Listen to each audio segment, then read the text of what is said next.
Okay, what are we learning today? Oh my goodness. Whew. That looks like a lot. That's intimidating. I'll admit it. That looks scary. But don't freak out. You're with me. I got you. Let's take care of this. You already know how to do this. It's the best thing ever. If you watch previous videos on how to solve something like this, ax squared plus bx plus c. If you know how to do one of those, you're ready for this. It's already done for you. You already know how. You have less steps. Life is good. So, although it looks scary, factoring by grouping is something you've already learned technically. It's just a skill or a step I showed you in a previous video. And now we need to do it because it's set up as 4 terms and not as 3 terms. Because we have 4 terms, we can do what we did in the middle of one of the other ones right away. And that is group these out into 2 binomials. 8t cubed plus 14t squared, boom, plus 20t plus 35. You've grouped, hint, hint, hint, them out. They are now set up into 2 binomials, and all we have to do to complete this is find the GCF of each one and then list it out as an answer. So what is my greatest common factor of 8t to the third plus 14t squared? You have to know how to find the greatest common factor of a binomial, which is in previous videos.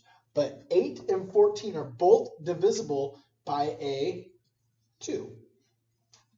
How many t's does this one have? 3. How many t's does this one have? 2. So what do they have in common? At least 2 t's.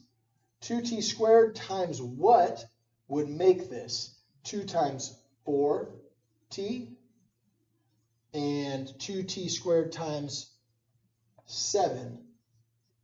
No need to put a t because I already have the t squared out here.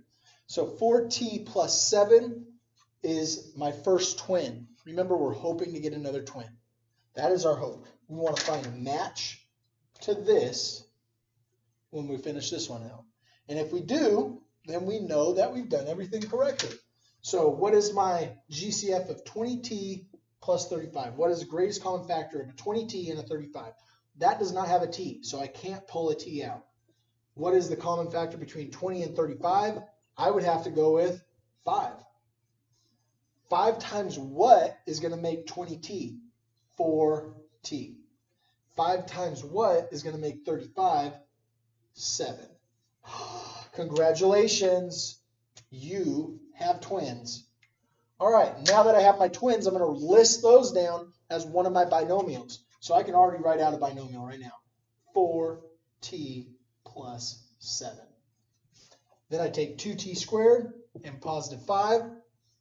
2t squared plus 5. And I have factored out this polynomial.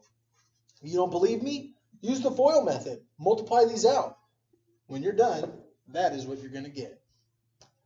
That's it. Factoring through grouping, typically a lot easier than what I showed on my previous videos. I know that there's a lot more steps when it comes to factoring something in ax squared plus bx plus c form.